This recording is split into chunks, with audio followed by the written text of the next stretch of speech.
2550। नमस्कार प्यारे साथियों, आप सभी का स्वागत है आपके अपने YouTube channel mathematics teaching centre पर। साथियों, मैं हूं कन्हैया कुमार। मित्र, मेरे पीछे जो आप क्वेश्चन देख रहे हैं, ये आपको क्षेत्रफल परिमाप के सीरीज का सीनियर कंपटीशन एग्जाम में पूछा हुआ जब डॉक्टर RS अग्रवाल का बुक बनाइएगा, उसमें आपको ऐसा क्वेश्चन सब देखने को मिलेगा। ठीक है जी, आइए हम लोग देखते हैं। इसमें कह रहा है कि किसी वर्ग की भुजा में 20% की वृद्धि करने पर उसके क्षेत्रफल में कितने प्रतिशत की वृद्धि होगी। दोस्त, बहुत तरीका है। बेसिक तरीका से भी आप सॉल्व कर सकते हो, बाय फार्मूला भी कर सकते हो, और इसको आप रेशियो मेथड से भी सॉल्व कर सकते हो। ठीक है ना। आइए इसी तरीका में से कोई एक का यूज हम लोग यहाँ करते हैं। जब इसको देखें तो देखिए साथियों, आपका पहला वर्ग का मान लीजिए भुजा को इंग्लिश में लोग साइड कहते हैं S1, और दूसरे वाले वर्ग की भुजा को हम लोग मान लेते हैं S2। ठीक है, तो पहले वाले वर्ग की भुजा हो गया जी S1, दूसरे वाले वर्ग की भुजा हो गया S2। अब कह रहा है कि किसी वर्ग की भुजा में 20% की वृद्धि हो जाती है। भाई पहले भुजा मान लेते हैं 100 रहा होगा, अब 20% वृद्धि होने के बाद कितना रह गया जी? 120। बताइए, 20 पंचे 100, 20 छक 120। इसका मतलब हो गया मित्र यहाँ कि S1 अनुपात S2 बराबर 5:6। ये जो आपका 5:6 निकला साथियों, ये आपका दोनों वर्ग का भुजा है। पहले वाली कंडीशन जब भुजा 5 रहा होगा तो 20% बढ़ने के बाद उसकी भुजा हो जाएगा, उसकी लंबाई कितनी? 6 हो जाएगी।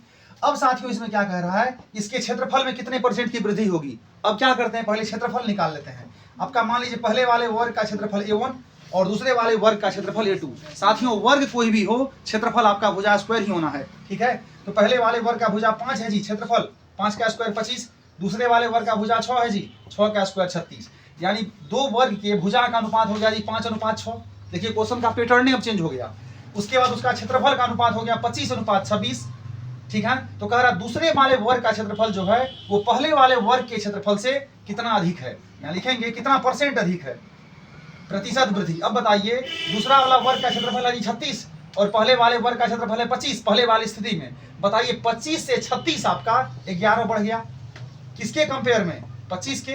और प्रतिशत बदलने के लिए साथियों 100 से गुना करना होता है। ठीक है, तो आपका हो गया 25 चौके 100, आपका यहाँ मित्र 11 चौके 44% आ गया। यानी 44% का आपका क्या होगा, इसमें वृद्धि होगा। ये समझने में कोई दिक्कत नहीं ना। आपका ये हो गया एक तरीका। ठीक है, जब इसका बाई फॉर्मूला देखें तो आपका M2, ठीक है, निकालना क्या जी? प्रतिशत वृद्धि ना। तो आपका हो जाएगा 2x प्लस x² बटे 100%। ठीक है, प्रतिशत वृद्धि बराबर 2x प्लस x² बटे 100%। जब साथियों प्रतिशत कमी निकालना होता तो हम यहाँ करते 2x माइनस x² बटे 100%। यहाँ तक कोई दिक्कत? अब देखिए इस पे क्या करना है, क्या करना है जी? 20% का वृद्धि सीधा समझना, ये किसका वैल्यू है? x का वैल्यू है। रखिए यहाँ 2 गुना x तो 2 गुना 20 प्लस आपका x², 20 का स्क्वायर 400, बाई नीचे में 100 कमी रहता तो यहाँ क्या करते? माइनस।